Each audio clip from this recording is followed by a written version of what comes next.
Vou mostrar aqui como que eu faço o recorte, como que é a técnica que eu fui aprimorando para fazer o recorte ao longo dos anos aí trabalhando com Photoshop, que é utilizando uma ferramenta chamada Selecionar e Mascarar do Photoshop, que antes se chamava Refinar Aresta, na versão em inglês era o Refine Edge, tá? Então é assim, ó, eu vou vir aqui e vou fazer uma seleção base para depois refinar ela. E aí você pode fazer essa seleção base da forma que você achar melhor.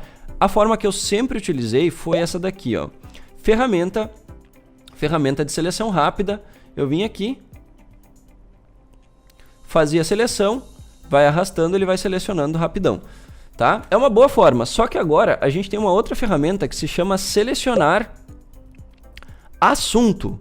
Ela não tem opção nenhuma, tá? Você vai apertar aqui, o Photoshop vai fazer uma leitura do que é o assunto da imagem, totalmente automática, e vai fazer a seleção para você, que é muito boa para começo de conversa. Então é incrível, olha só, tá selecionado. Claro que não é uma seleção perfeita, ó, fica faltando vários pontos, mas é uma seleção inicial muito boa. E agora o próximo passo, então, é refinar essa seleção. Como que eu vou começar refinando essa seleção, ó? Tem várias formas de fazer. Eu posso vir aqui com a ferramenta laço. Tá faltando, algumas áreas aqui tá faltando seleção. Então o que eu posso fazer? Eu posso vir aqui com a ferramenta laço, selecionar esse botãozinho aqui em cima à esquerda, ó. Esse botãozinho aqui serve para você adicionar mais a seleção que você tem, tá? Então eu venho aqui e começo a adicionar. Quem gosta do laço, faz com laço, ó. Eu gosto de fazer com laço, que aí eu uso a caneta e eu consigo contornar bastante e fica bem prático. Tem outras pessoas que gostam de fazer pintando, e aí você pode usar o pincel para isso. Mas como, Rafa? Como que eu vou usar o pincel na seleção? Se eu usar o pincel aqui, ele vai pintar, né? Certo? Ele vai pintar. Se eu usar o pincel aqui, ele vai pintar. Só que se eu apertar Q no teclado, ele vai entrar num modo chamado máscara rápida. E aí você pode usar o pincel para adicionar ou remover da seleção, tá? E aí então com o preto eu removo, com o branco eu adiciono, ó. Então eu venho aqui e começo a pintar. Essa é uma outra forma de adicionar ou remover a seleção para refinar ela. E esse trabalho ele tem que ser manual, tá? A gente vai ter uma refinagem mais automatizada depois, mas é para dar o detalhe.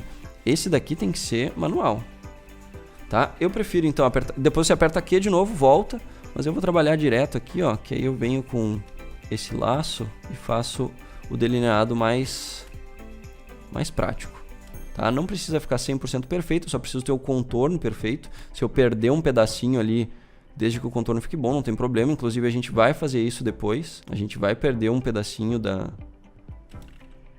do contorno. E isso aqui aconteceu por quê? Porque nessa extremidade aqui eu tinha uma iluminação, né? E aí acabou que ficou um verde bem diferente, e o Photoshop acaba se confundindo aqui quando tem esse tipo de caso, tá? Então é bem comum de acontecer.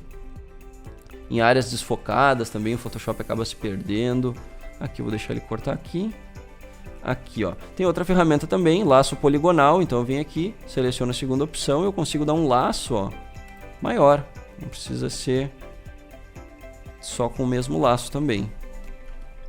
E aí eu vou contornando a imagem, procurando por problemas na seleção. Eu quero já começar com uma seleção boa, para depois eu só refinar ela.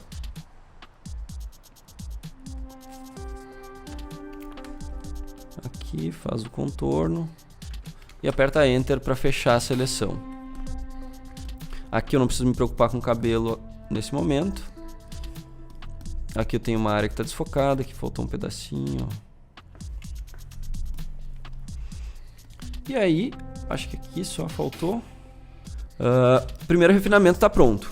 Agora, a gente vai colocar uma máscara, tá? Eu vou colocar uma máscara nessa camada aqui. Só que eu não vou colocar uma máscara diretamente nessa camada. Eu vou duplicar ela antes, tá? Só que eu não posso apertar Ctrl J agora.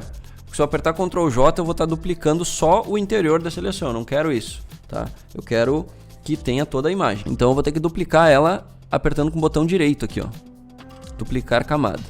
Aí ele não duplica só o interior da seleção, ok? E aí nessa camada eu vou colocar então a máscara, que é esse terceiro ícone da paleta de camadas aqui, que serve para aplicar essa seleção na máscara. Então agora só o interior da seleção estava sendo visível e agora o que estava fora da seleção não é mais visível. E aí essa camada aqui eu vou renomear para modelo. Próximo passo agora é a gente trazer o fundo para cá, tá? Vamos trazer o fundo para cá. É um fundo aleatório, você pode usar o fundo que tiver mais de acordo aí com o conceito que você definiu para sua foto. Não precisa ser...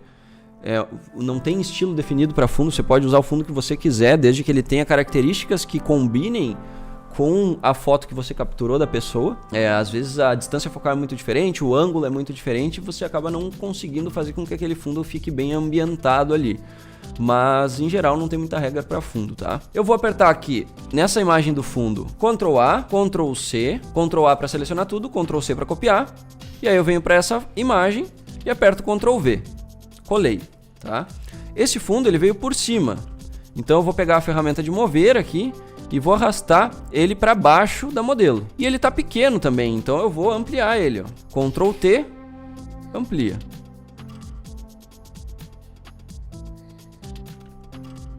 Vou ampliar um pouco mais ainda.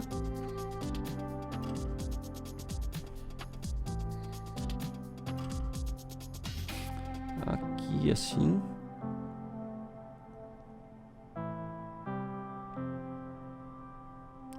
Aqui. Beleza.